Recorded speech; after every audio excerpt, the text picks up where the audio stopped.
바람이 거세게 불어오는 어느 황량한 마을, 이 마을이 전쟁의 폐허가 된 땅이 되어버렸습니다. 전쟁은 예나 지금이나 잊지 말아야 할 인류의 비극이죠.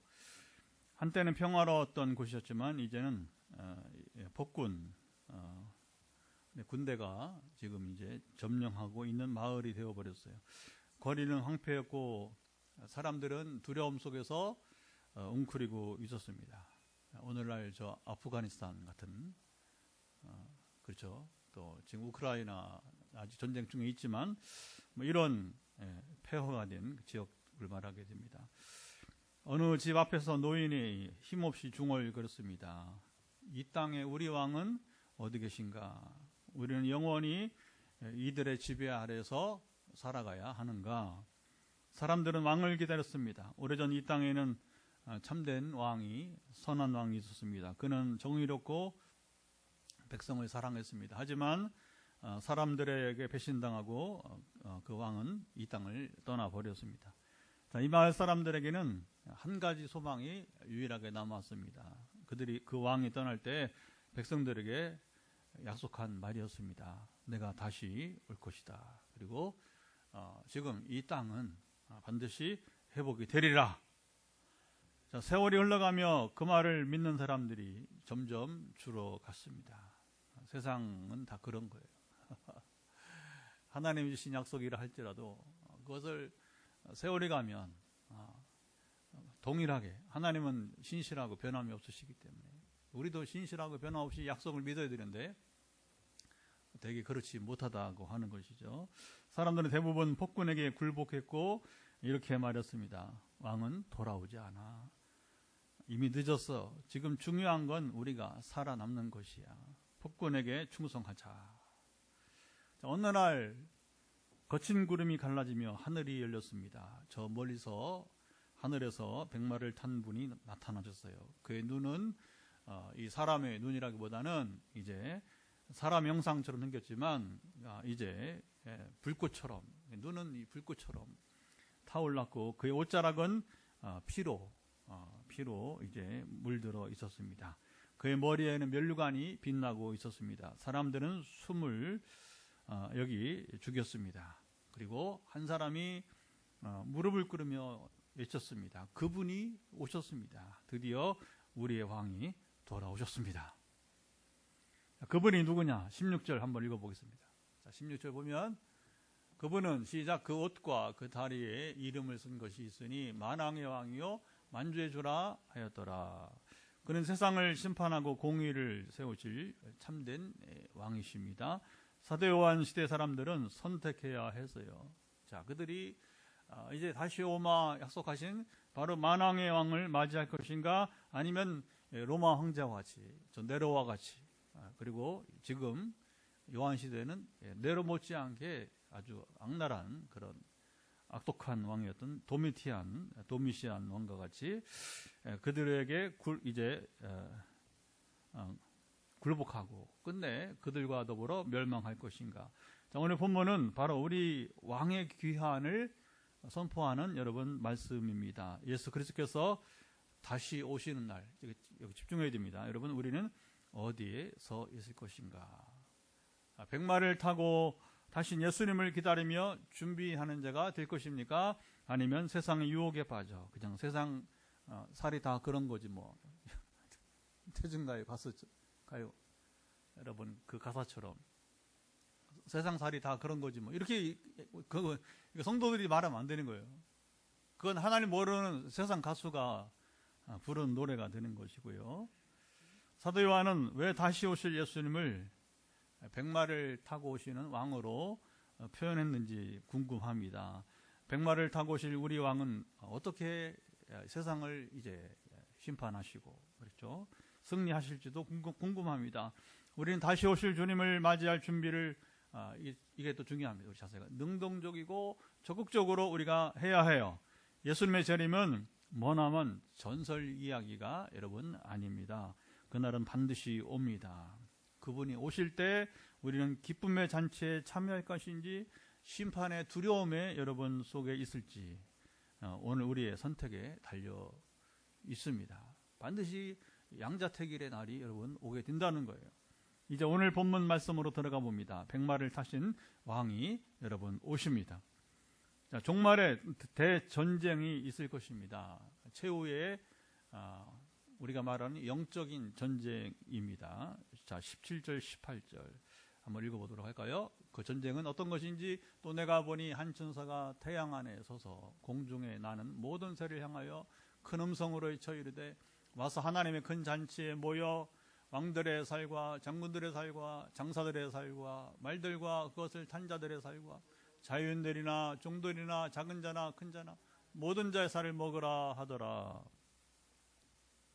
자, 이것은 예수님의 최후 승리를 앞둔 전쟁의 서막이다, 시작이다, 그렇게 부를 수 있습니다.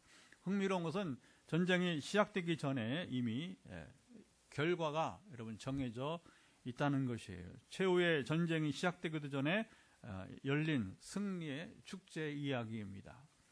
자, 여러분들이 쉽게 이해하기 위해서 스포츠 경기로 비유한다면 이렇게 말할 수 있습니다. 어떤 팀이 결승전에 올라갔습니다. 상대팀은 경험도 부족하고 조직력이 이제 엉망이었어요. 경기를 시작하기도 전에 해설자는 보통 이런 경우에는 게임이 이제 안 되니까, 그렇죠? 하나만 하니까 어떻게 하냐면 미리 우승 세리머니를 준비하라, 뭐 이렇게 이제 방송 중계를 하면서 이제 말할 것입니다. 이는 곧 승패가 이미 결정된 경기라 하는 것입니다. 오늘 본문에서 천사가 공중의 새를 초청하는 것은 전쟁이 시작되기 전에 이미 승패가 결정되었음을 여러분 이제 보여주는 장면이라고 하는 거예요. 그래서 하나님 나라에 여러분이 속해 있으면 우리는 이기고 싸우는 겁니다. 이 말을 무슨 말인지 알아들은, 지금 아멘하는 우리 집사님입니다. 이 말이 무슨 말인지 알아들은 사람은 여러분 두려워하지 않습니다.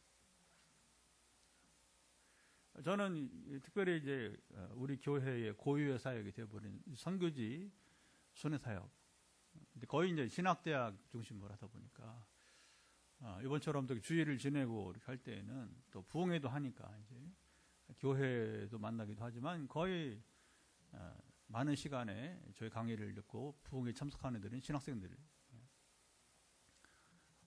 가면 영적 전쟁이 있습니다. 또 교회 부흥회 할 때도 그렇고요. 사탄이 방해를 한다는 거예요. 그런데 이제 이번 아내하고 둘이 갔다 왔지만 조금도 두려워하지 않습니다. 왜? 이기고 싸우는 싸움임을 지난 12년 이상, 2012년부터니까 13년째 이번도 어김없이 우리는 이기는 싸움을 하고 돌아왔습니다. 할렐루야. 중요한 거 뭐냐면 내 안에 하나님이 계신가. 그러니까 영적 무장을 단단히 하고 하는 거죠. 여기 말 단디하고 우리 영적 무장을 단디 아주 그냥 튼튼하게 하고 확실하게 하고 가기만 하면 됩니다. 그러면 하나님이 함께 하시는 성전. 이게 이제 성전이요. 홀리워, 거룩한 전쟁인데 반드시 백전백승하게 되는 것입니다. 자, 그동안 하나님의 나라에 저항했던 짐승과 악한 세력들, 거짓 선지자들은 저항할 수도 없이 여러분 쉽게 무너져 버립니다. 17절, 21절의 전쟁 이야기는 백마를 타고 오시는 그리스도의 대승리를 이야기합니다. 싸우기 전에 이미 그리스도에 나타나시면 승리의 시작인 것이고 끝까지 한 번도 여러분 밀리지 아니하고 이제는 마지막 종말의 심판에 여러분 싸움이 이루어지게 될 것입니다. 자, 이 전쟁을 보면 새들의 잔치다. 이거 참 표현이 새들의 뭐라고요? 새들의 잔치다. 자, 이 전쟁을 새들의 잔치라 부르는 것도 흥미롭습니다. 매우 강렬한 표현입니다. 보통 전쟁의 승리를 말하면 우리가 왕의 축제나 승리의 개선식 같은 장면으로 연상하잖아요, 그렇죠? 그래서 프랑스 파리에 있는 개선문과 같이요. 작년 우리 3월에 우리가 프랑스 리옹하고 그다음에 우리가 이제 지난번에 콩고에 다녀왔는데 프랑스 국가만 우리 집사님 세 분이 같이 가서 간증도 하고 그러면서 이제 파리에 이제 가는 길에 파리 공항에 내려서 잠시 한 이틀 정도 이렇게 파리도 보고 그 다음에 이제 또 내려가서 리옹에서 또 3일간 부흥회를 하고 이렇게 집사님들은 돌아오시고 저는 또 콩고로 또 먼 길을 또 가고 이렇게 하게 되는데 이 파리에 가면 뭐가 있냐면 개선문이 유명한 들어봤죠, 그렇죠? 개선문이 있어요. 거기는 그 자체가 하나의 기념물이고 아주 프랑스는 또 예술의 나라니까 그렇죠. 그 개선문 그게 뭐냐면 이제 나폴레옹이 승리하고 들어온 문이라고. 나폴레옹이 왕이잖아요, 왕이 그렇죠.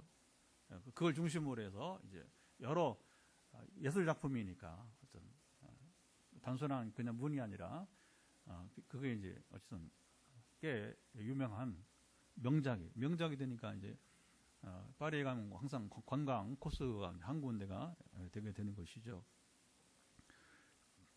자, 여기서는 전쟁의 결과를 뭐 이렇게 뭐 개선 뭐 이런 표현을 쓰지 않고 그냥 새들의 잔치다 이렇게 말씀합니다. 이것은 단순한 비유가 아니라 하나님의 심판의 심판과 승리의 확실성을 강조하는 자 보시죠. 상징적인 표현이라고 하는 겁니다. 자, 하나님의 나라를 대적했던 자들의 말로는 매우 참담하게 되는데 자, 19절부터 21절까지 얼마나 참담한지 천천히 그는 이걸 다 읽어야 돼요. 길어 보이지만 또 읽을 필요가 있습니다. 또 내가 봄에 그 짐승과 땅의 임금들과 그들의 군대들이 모여 그 말탄자와 그의 군대와 더불어 전쟁을 일으키다가 짐승이 잡히고 그 앞에서 표적을 행하던 거짓 선지자도 함께 잡혔으니 이는 짐승의 표를 받고 그의 우상에게 경배하던 자들을 표적으로 미혹하던 자라. 이 둘이 산채로 유황불 붙는 못에 던져지고 그 나머지는 말탄자의 입으로부터 나오는 검의 죽음에 모든 새가 그들의 살로 배불리더라. 아멘. 자, 하나님과 그의 나라를 대적했던 자들이 모두 어떻게 되나? 잡힌다는 것은 뭐예요? 포로가 된다는 포로가 사로잡힌다. 그들은 사탄과 연합하여서 한때 사람들을 미혹했던 자들이에요.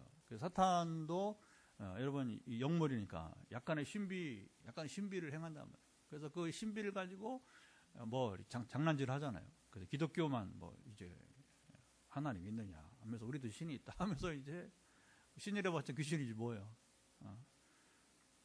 일부 표적을 행하면서 사람들이 미혹했던 영들을 말하는 것입니다. 그들은 산채로 지옥불에 던져지고 그리고 여기 우리 그리스도 예수님의 검에 죽고 자 마지막에 이 참담한 것 새들이 먹을 것입니다. 사도 요한은 자 우리가 성경의 배열 순서도 중요한데 왜 앞에 어린 양의 혼인잔치를 말하고 이어서 지금 새들의 잔치로 종말 이야기를 전하고 있다는 거죠. 이 의미가 여러분 무엇인가 하는 것입니다. 자, 백마를 타신 예수님이 등장하는 장면은 성경에서 매우 중요한 상징적인 의미를 가지고 있습니다. 계시록은 상징으로 기록된 책이에요. 이게 심벌리즘이라고 하죠. 왜 상징을 썼느냐? 박해 시대에 박해 시대에는 검열이 이번에 계엄이 이루어졌으면 아마 큰일 났습니다. 지금 14명 그 이름도 나오잖아요. 그렇죠? 그들 다 죽었을 것이고 그다음에 이제 이게 검열이 우리는 이미 경험했어요. 이미 오래전에 우리 청년기에 이미 청소년기부터 청년기에 이미 얼마나 충분히 아주 지겹도록 경험을 한 겁니다. 신문도 여러분 이게 인쇄되기 전에 다 보안대나 이런 정보 국정원 지금 국정원이죠 이제 그러니까 이런 경찰 우리들 다 검열해가지고 허락받은 것만 이게 출판이 된 거지 신문이든 책이든 다 심지어 여러분 금지곡 이게 나라도 아니야 이런. 그러니까 얼마나 부끄러운 일이죠. 당시에 로마 시대도 마찬가지예요. 검열이 있어 검열이 이제. 그래서 로마 당국에 허가를 받아야 이제 이게 사람들이 읽어보는 그런 지금처럼 이런 책도 아닌데도 불구하고 사람들이 이렇게 사람들이 같이 읽어보는 것도 다 뭐냐? 성경도 이제 검열을 받아야. 그러니까 부득이 뭡니까? 이렇게 문자적으로 쓰지 못하고 상징을 동원해서 기록을 하게 됩니다. 자, 그러니까 요한계시록은 상징이다. 시작. 요한계시록은 상징이다. 그럼 뭐해야 돼요? 상징 의미를 해석을 해요. 해석을. 근데 문자적으로 여러분이 이제 받아들이고 해석을 한다면 정말이 곤란하게 되는 것이죠. 자, 흥미로운 것은 이단 교주들이 되게 예수님이 백마를 타고 오시니까 뭐냐면 이단 교주들이 거의 100% 뭐냐 백마를 타고 사진을 찍어서 이렇게 이제 자기 다른 무리들에게 이렇게 자기를 나타내 보입니다. 어느 스타디움에서 모이는 모임에서 100% 백마를 타요. 그리고 부부가 있다면 부부가 왕복을 입고 옛날 조선시대처럼 그러니까 이제 참 웃기는 짓이죠, 그렇죠? 그러니까 왕복을 입고 그 부인이라고 하는 사람은 되게 또 이제 왕후처럼 보이려고. 그러니 현대 시대에서 여러분 그게 뭐 10만 명, 100만 명 모인다고 해서 그렇잖아요, 알잖아요. 더 얘기하면 요즘 뭐 이게 막 인터넷에 검열을 해요. 누가 검열하냐면 이단, 특히 하나님의 교회가 막 검열을 돈을 많이 쏟습니다.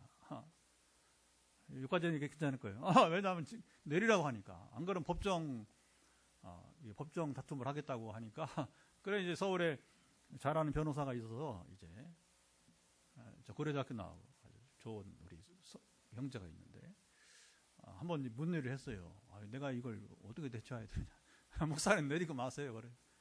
그거 뭐 일일이 그 대처하겠냐고. 이 사람들은 뭐 죽기 살기 돈 비니까 돈도 많고 변호사 뭐 비용 제가 변호사 비용까지 되면서 뭐 제가 영상 내리고 말지 뭐 이제 신천지는 좀 들어요. 이런 부분은 여기 요즘은 뭐 신천지는 아예 드러내놓고 전도도 하고 그러니까 그 신천지 이만희 아까 말한 이제 하나님의 교회도 옛날에 보면 이제 죽은 안상홍 이제 거의 백마를 타고 이렇게 사진을 찍고 막 이렇게 쇼를 벌이게 되는 겁니다.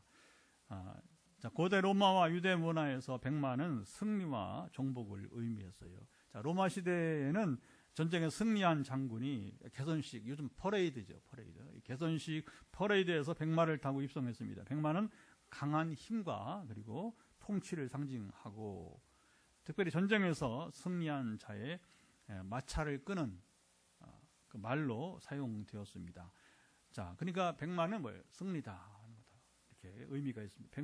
그러니까 이 성경 읽는 사람들은 이게 무슨 의미인지를 안다는 겁니다. 실제 백마를 탔다는 게 아니라 여러분 이게 앞으로 우리가 이제 뭐 말로는 우리가 상징이니까 그렇게 표현하고 있지만 하늘을 보고 백마를 타고 오는 분은 기다리면 안 되는 거예요. 정확히 말한다면 우리가 이게 하나 어떻게 올지 모릅니다. 주님 어떻게 올지 모르집니다. 그걸 백마에 비하겠습니까? 여러분 이제 천군 천사와 함께 오는데 이 백마랑 비교가 되겠습니까? 그 지상에서 상징할 때는 이렇게 쓰지만 실제로 이제 주님 재림하실 때는 더 화려하게, 더 정말 우리의 눈이 이렇게 깜짝 놀랄 만큼의 이제 할렐루야. 이 세상과 비교하겠습니까? 우리 이제 하나님께서, 우리 예수님께서 비교할 수 없는 모습으로 화려하게 오시게 되겠죠.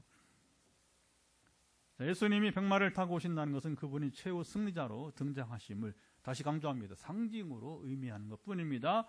스가랴 6장 1절 8절에 네 마리 말이 나오는데 말 색깔이 이제 백마도 있고 홍마, 붉은 말, 그리고 검은 말, 또 어두운 말 이렇게 등장하는데 백마는 승리와 정의로운 정복을 의미하게 됩니다. 자, 11절 한번 읽어보도록 할까요? 이렇게 말합니다. 또 내가 하늘이 열린 것을 보니 보라 백마와 그것을 탄 자가 있으니 그의 이름은 충신과 진실이라. 그가 공의로 심판하며 싸우더라. 자, 요한은 예수님을 충성되고 진실하니, 시작, 충성되고 진실하니, 그리고 그가 공의로 심판하며 싸우더라. 주님께서 마지막 전쟁은 뭐냐? 공의. 공의로 싸운다는 건 공의로 심판하신다 하는 것입니다.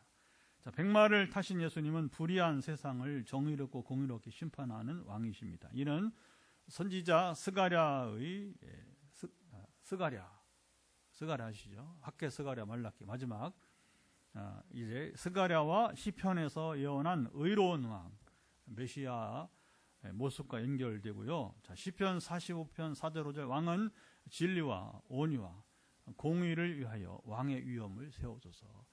여러분 왕의 위엄이란 건 바로 이런 거예요. 진리와 온유와 공의. 이 세 가지로서 왕의 위엄이 있다는 겁니다. 그러니까 잘 보세요. 세상 권세가 위엄이 없고 오히려 여러분 천하게 조롱거리가 되는 경우 많아요. 여러분 보면. 제가 누가 트럼프를 여러분 미국 대통령 되었지만 트럼프를 누가 존경합니까? 절대 그렇지 않아요.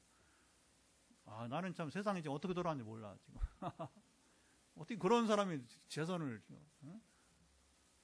그 나이도 그렇지만 이 생각 자체가 아주 불량한 사람이에요. 한 가지 이제 속물의 뭐 사람들이 그래도 목사님 트럼프가 한 가지는 잘하지 않냐. 그게 뭐냐면 이제 동성애를 반대하거든요.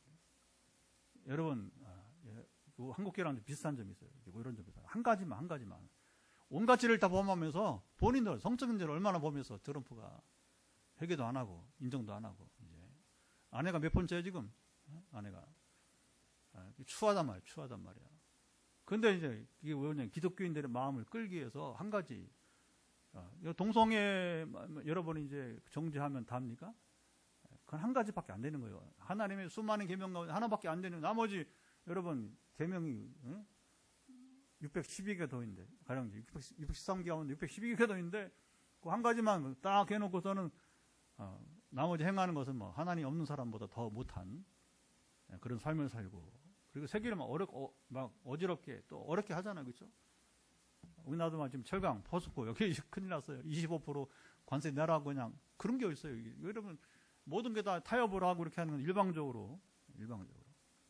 일본의 수상은 그냥 미리 가서 이제 아부하고 아부의 대가를 받고 오고 선물을 주니까 이제 트럼프 입 벌리게 해놓고선 그 다음에 이제 일본 장국의 이익을 취하고 여러분 이게 어려운 거예요. 권세가 권력자가 존경받으면 세 가지가 있습니다. 온유, 진리, 진실해야 돼요. 거짓말 없이. 거짓말 해대봐요. 그 다음에 온유하고 공의가 이게 세 가지 지키기가 어려운 거예요. 완전하게 지키는 분은 하나님밖에 없습니다. 우리 주님밖에 없는 것입니다. 비켜가니까 이게 존경은커녕 이제 막 비웃음의 대상이 되고 권력은 누리지만 이제 전혀 존경받지 못하는 이게 역사 이야기예요. 역사 이야기.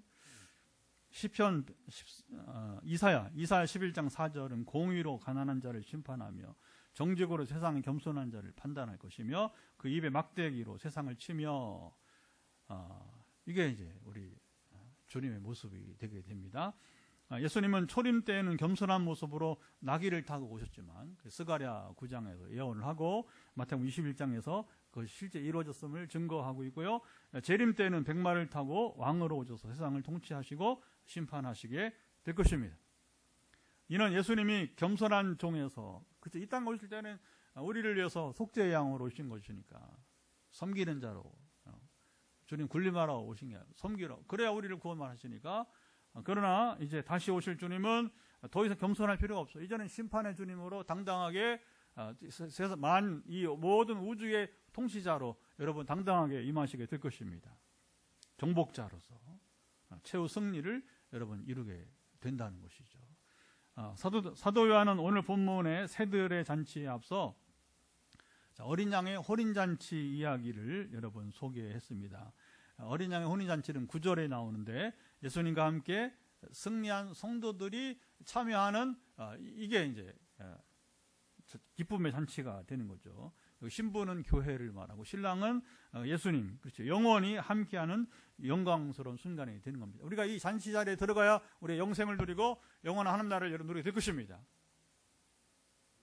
새들의 잔치는 하나님과 그의 나라에 대적했던 대상이 다른 거예요. 어린 양 혼인잔치는 성도들만이 참여하고 새들의 잔치에는 누가 하나님과 그의 나라를 대적했던 자들 바로 짐승 여기 사탄을 말해요.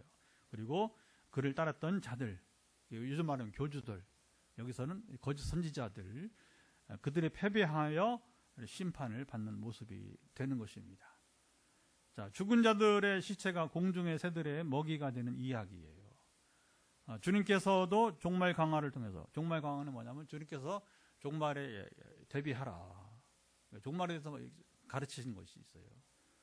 그것을 이제 산상수훈은 주님 산 위에서 설교하셔서 산 위에 가르쳤다가 산상수훈이 되는데, 평지수훈이 있어요. 이번 주일은 우리가 이제 누가복음 6장에 유명한 이제 이 평지수훈 얘기를 나눌 겁니다. 우리가 이번 주일은 평지수훈.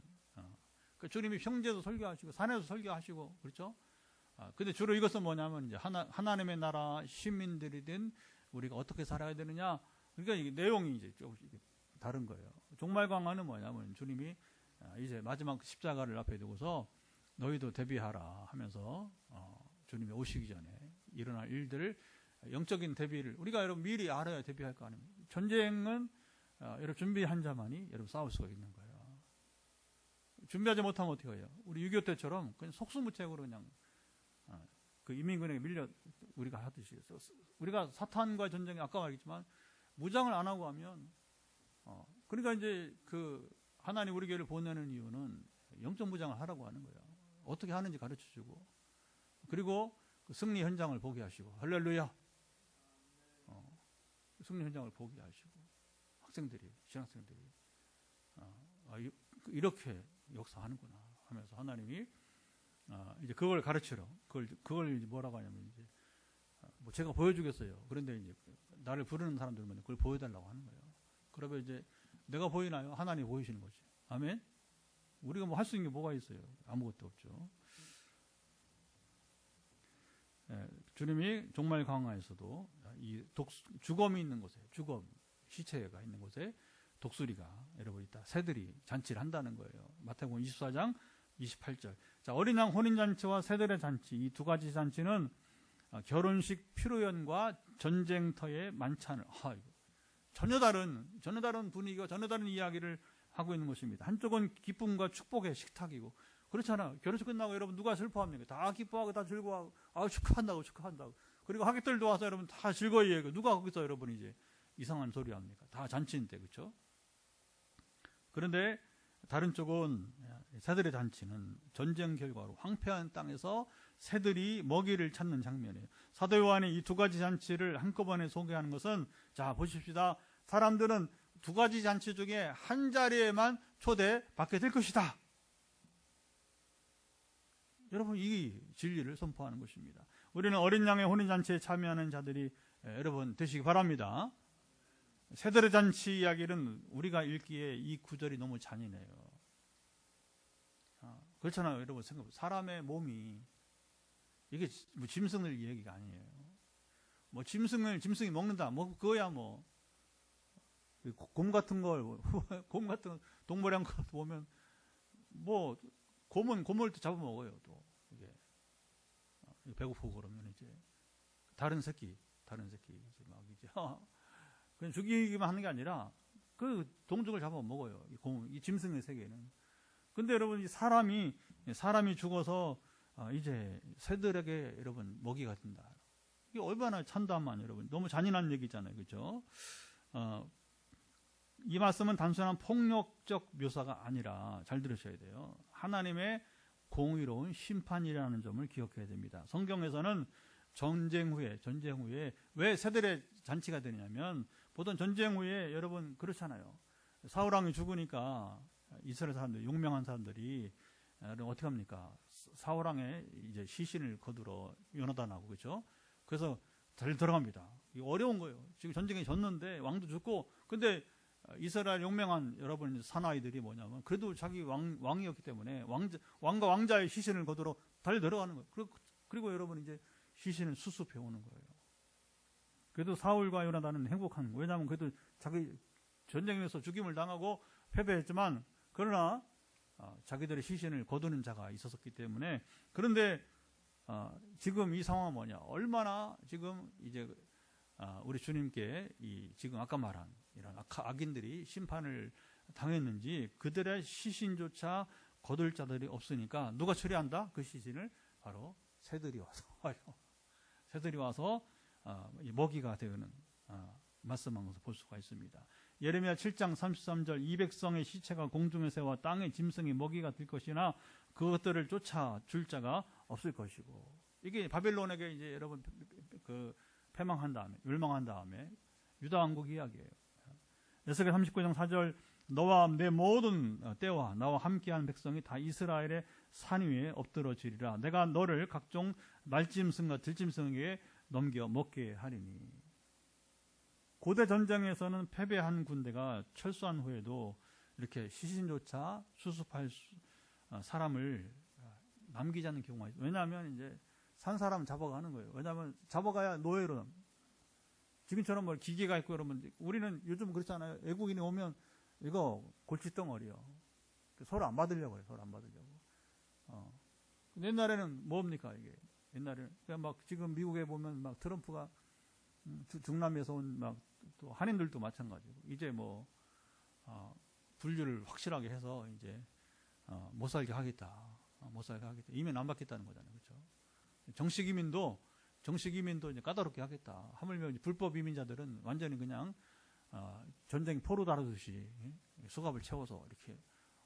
그게 여러분 기독교인 할 일이에요. 그게? 그러면 이제 그걸 이제 공청회를 해가지고 원래 그 정상이에요. 공청을 해가지고 우리 미국이 지금 어려운 상황이 있다. 그러니까 우리가 이제 인권적으로 우리 중남미, 특히 중남미에서 그 히스패닉이라고 그래요. 히스패닉. 왜 그러냐면 이제 스페인 사람들은 유럽에서 스페인인데 그 스페인의 사람들이 이제 중남미를 주로 그렇죠. 옛날에 식민지를 삼아서 그 스페인 사람과 그 다음에 옛날에 그 아메리칸 인디언들이 혼혈이 돼가지고서 이제 그 사람들이 히스패닉이라고 부르는 거예요. 근데 그들을 너무 험하게 여러분 다루잖아요. 보면 인권이 기본이 안 됐단 말이죠. 그러니까 이제 이걸 공청을 열어서 그러면 양해를 구해야지 양해를. 그리고 단계적으로 이제 추방하겠다. 뭐 이렇게 그냥 뭐 갑자기 어느 날 뭐 범죄인 잡듯이 여러분 쳐들어와서는 그냥 사람들을 이렇게 수갑을 채워서 그러니까 이게 야, 참 어지러운 세상이다. 이렇게 생각이 됩니다. 어떤 전쟁이든지 승리한 자는 영광을 누리고 패배한 자는 비참한 최후를 여러분 맞이합니다. 예수님을 대적한 자들은 비참한 심판을 받게 될 것이고 그들은 완전히 사라질 것. 지금은 뭐 당장은 뭐 꽤나 뭐 이렇게 위용을 부린 것처럼 보이고 또 뭐 여유가 있는 것처럼 그렇게 이제 하지만 그러나 여러분 이제 주님 오시면 더 이상 악이 세상에 여러분 이제 힘을 발휘 못하는 거예요. 악인들이 사탄이 더 이상 권세를 부릴 수 없다 하는 것입니다. 이것은 하나님의 공의로운 심판을 보여주며 그의 나라가 최종적으로 승리할 것을 선언하는 것입니다. 하나님과 그의 나라가 승리하게 될 것입니다. 예수님은 만왕의 왕이십니다. 주님은 이 땅을 다스리는 진정한 왕이시고 결국에 모든 권세 위에 계십니다. 여러분 주님이 세계를 우주를 통치하십니다. 우리의 왕이신 예수님은 승리자이시고 그렇다고 여기 조심할 것은 주님은 자꾸 제가 트럼프 얘기하지만 이제 뭐 이쪽 얘기하면 더하고 시진핑이나 여러분 뭐 이제 푸틴은 더하고 이제 완전 공산주의 독재자들이니까 더하고 그리고 여기 미국이야 4년 뒤엔 또 다시 어차피 물러나든지 선거를 하든지 해야잖아요. 근데 이쪽은 뭐 이제 중국이나 러시아는 그냥 없잖아요. 그냥 계속 해먹으니까 언제까지 할지 모르고 이제 인권은 뭐 유린 당하고 너무 간 사람이 야욕 때문에 지금 우크라이나 나라가 지금 뭐 몇 년째 전쟁을 지금 치르면서 그렇다고 뭐 러시아는 뭐 안 죽습니까? 지금 러시아의 군대가 죽은 사람이 70만 명이란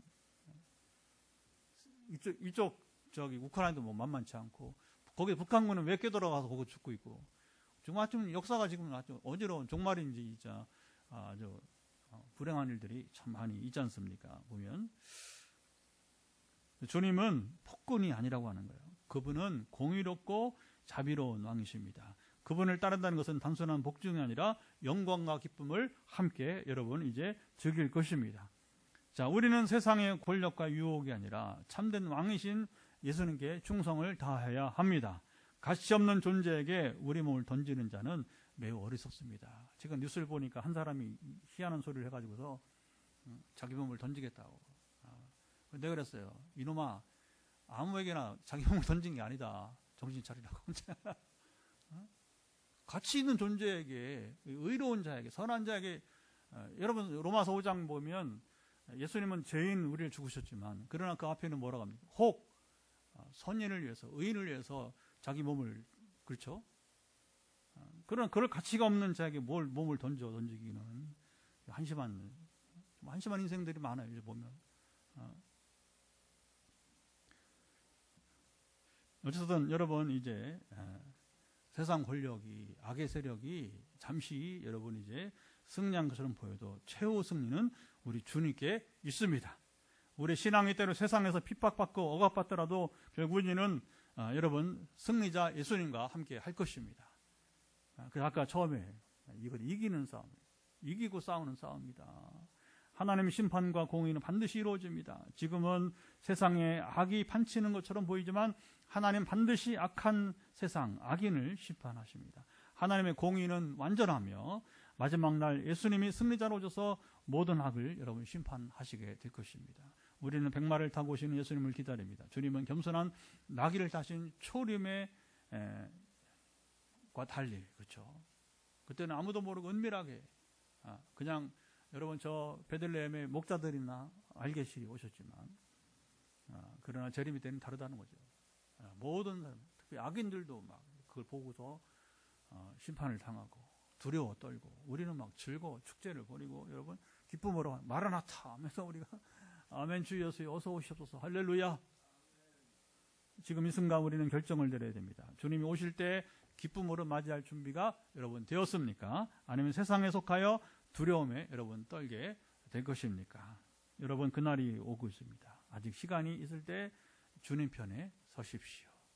여러분 사람 편에 서지 마세요. 절대 실패합니다. 절대 후회할 것입니다. 백마를 타신 왕이 우리를 부르고 계십니다. 세상의 유혹과 혼란 속에서도 우리 최후 승리의 왕이신 예수님을 바라보아야 합니다. 지금의 삶에서 예수님의 말씀을 따라 살며 최후 승리를 준비하는 성도가 됩시다. 오늘 본문 이야기는 이런 낯설기도 하고 그렇죠? 이게 좀 잘 어려운 것처럼 보이는데 그러나 이 이야기는 단지 과거 사도 요한 시대의 이야기가 아니고요. 이 말씀을 듣는 우리는 오늘날 어떤 위치에 서 있는지 스스로 돌아봐야 됩니다. 오늘에도 두 가지 선택이 양자택일이 여러분 기다리고 있습니다. 예수님과 함께 어린 양의 혼인잔치에 참여할 것인가? 그분을 믿고 따르며 신부된 교회로서 승리의 잔치에 참여할 것인가? 새들의 잔치에 희생자가 될 것인지요. 아까 얘기했죠. 여러분 우리 몸 함부로 맡기는 게 아니에요. 예수 그리스도에 여러분 의탁하지 마세요. 무슨 가치가 있다고? 그리스도에 가치 있는 존재는 세상에 없어요.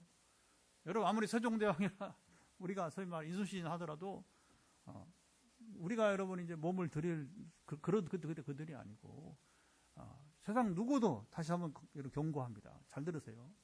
왜 그들 때문에 여러분 인생을 망쳐? 뭘 가치가 있다고 왜 여러분 인생을 망치냐 말이야. 우리는 한 분만 귀하게 여기면 됩니다.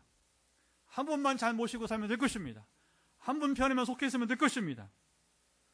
그게 바로 우리가 어린 양의 혼인잔치에 참여하는 자가 여러분 되는 것입니다. 세상 가치와 권력, 제약을 따라가다가는 여러분 어린 양 혼인잔치가 아니라 축제의 자리가 아니라 잔치가 아니라 심판하는 심판을 받습니다. 우리에게 주어진 것은 양자택일, 다시 강조합니다. 우리가 어느 잔치에 참여할 것인가? 하나님의 나라의 기쁨에 동참할 것인가? 아니면 세상과 함께 심판을 받을 것인가? 예수님은 우리를 혼인잔치로 초대하십니다. 우리가 이 초대를 거절하면 여러분 심판을 받을 수밖에 여러분 없습니다. 이제 우리에게 남은 선택은 하나입니다. 예수님을 따를 것인가? 아니면 세상을 따를 것인가? 이제 기도합니다. 하나님, 이제 우리가 말씀을 들었는데 세상을 쫓지 말게 하시고 하나님을 따르게 하옵소서. 우리가 가치 없는 것에 우리 인생에 우리 영혼이나 몸을 맡기지 말게 하시고 그래서 우리가 미혹의 영도 조심해야 돼요. 오직 주를 바라보게 하옵소서. 같이 기도합니다. 하나님 아버지 감사합니다. 이 시간 우리가 기도하게 되는 것은 이제 오늘 새들의 잔치 이야기를 보면서 그리고 이 새들의 잔치 이야기가 나오기 전에 어린 양의 혼인잔치 이야기가 나온 사실을 우리는 또 지금 구분하면서 두 잔치가 어떻게 다른지를 우리 분명히 보게 되었습니다. 우리가 오직 다시 오실 우리 어린 양, 바로 백마를 타고 오실 우리 주님을 믿고 따르며 신보된 교회로서 승리 잔치에 참여하게 도와주시고 우리가 불필요한 우리 삶을 위탁하여서 새들의 잔치에 희생되어 사탄의 권세에 속아서 미혹에 빠져서 거짓 선지자에 속아서 나가지 않게 도와주시옵시고 주님 아무 가치 없는 인생에게 우리 의탁하지 말게 하시고 오직 아버지는 참으로 이제 그렇게 살다가 세상 가치와 권력 제약을 따라가다가 하나님 심판을 받지 않게 하시고 우리에게 좋은 양자택일을 잘 선택해 갈 수 있도록 우리 결단을 붙으시며 함께 하실 것을 소망하며 기도합니다. 충분히 말씀을 들었고 해석을 들었고 적용하여서 이 복음을 누리게 하옵소서. 기대합니다. 예, 기석 이어서 기도합니다. 이제 이번 기도는 다시 주일을 준비하는데 벌써 또 이렇게 세월이 흘러서 또 이제 주일을 또 우리가 준비합니다. 내일 주말에 하나님이 기뻐하시는 온전한 주일이 되게 도와주시고 지금 대통령의 리더십이 공백이 이어지는데 하나님께서 이 나라를 지켜서 이 과도기를 잘 이겨나가게 도와주시고 하나님 기뻐하시는 리더십이 세워지도록 우리가 기도해야 될 것입니다. 교회가 어디에 휩쓸리지 말고 주님을 바라보며 정의, 하나님의 정의와 공의 이 땅 이루어지이다. 우리가 그렇게 기도하면 된다고 저는 분명히 믿습니다. 그래서 악인은 물러가고 다시 하나님께서 리더십을 세우시도록 우리가 기도하면 좋겠고 그리고 이제 교회가 본질을 찾아가도록 우리가 기도하면 좋겠고 왜 누구 때문에 우리가 나눠지고 깨어지고 여러분 부서지고 이게 곤란한 상황입니다. 그래서 반드시 이 부분들이 이런 잘못된 이런 가치 판단들이 회복될 수 있도록 기도해 주시고요. 오늘도 여러분 머리끝부터 발바닥에 연약한 부분들이 회복되어지도록 여러분 간절히 기도해 주시고 우리 자녀들이 지금 졸업과 그리고 취업의 시즌인데 하나님 함께하사 우리 자녀들에게 졸업과 취업 또는 결혼 등의 은혜가 임하도록 그래서 이제 오늘도 이제 우리 예배 후에 전화기도도 하겠지만 실제로 이제 아직 나이가 좀 있는데 이제 결혼을 이제 원하는 가족들이 있습니다. 그래서 그래서 하나님께서 이런 은혜를 도와주시도록 기도하시고 응답받기를 바랍니다. 하나님 아버지 마지막 기도는 주일을 준비하는 가운데 나아가는 복된 우리 또 주일 예배가 되게 도와주시고 하나님 기뻐하신 예배 교회가 많이 주여 누구 때문에 사람들 때문에 이렇게 나눠지고 쪼개지고 부서지고 분열되고 있는데 이런 어리석음에서 벗어나게 도와주시고 사람에게 주에 의탁하지 말고 주를 의지함으로 하나님의 공의와 심판이 일어나도록 우리가 오직 기도하며 나아가게 도와주시고 교회가 본질을 떠나지 않을 때 반드시 교회도 살고 나라도 살 줄을 믿습니다. 이 기도를 받으시고 함께 하시기 원하며 오늘도 여전히 우리 머리끝부터 발바닥까지 연약한 부분들 회복되기를 예수로 선포합니다. 잠시 후에 우리 현장에서 안수기도로 또 우리 9시 반 전후에서 또 시간 되는 대로 우리 11시 반까지 수십 명 또 전화 기도를 기다리는 분들 기도가 이루어지게 하시고 이미 또 기도를 또 이제 하는 분들이 있는데 이렇게 매일 하나님께서는 임재와 능력으로 함께 하시고 저들을 지켜주시듯이 오늘 밤에 특별히 다수가 현장에서 또 우리가 전화로 기도할 때에 화요일 금요일 저녁에 특별히 역사하심이 크게 하시며 함께 하옵소서. 머리부터 다시 한번 여러분 터치하세요. 발바닥까지 연약한 부분은 회복될지어다. 제가 오늘은 전혀 구체적으로 얘기하지 않겠습니다. 오직 한 번만 선포할 테니까 그리고 잠시 후에 우리가 안수기도로 또 전화기도를 하겠습니다. 예수 그리스도를 명한다. 지금 터치하신 분들 여러분 몸과 연약한 부분은 회복될지어다. 깨끗하게 이제 상처는 사라지고 회복과 치유가 일어나기를 예수 그리스도 명한다. 아버지 아시죠? 그대로 이루시며 함께 하옵소서. 그래서 오늘 주님의 임재와 능력으로 치유와 회복을 경험하고 다시 간증은 지난 스리랑카에서 또 매일매일 우리 소수가 기도를 받고 또 다수가 기도를 받는 화요일 금요일 역사하심 동일하게 매일매일 기적은 임하기를 원합니다. 이제는 우리 주 예수 그리스도의 은혜와 아버지 하나님의 사랑하심과 성령의 교통하심이 오늘 현장에서 가정에서 금요기도에 우리 요한계시록 우리 종말 이야기를 나누면서 깨어 있어서 장차 어린 양의 혼인잔치에 참여하는 자가 되기를 갈망하면서 또 이 땅에 살면서 우리가 승리하기 원하는 이들 가운데 영원토록 함께하옵시기를 간절히 축원하옵나이다. 아멘. 자 이제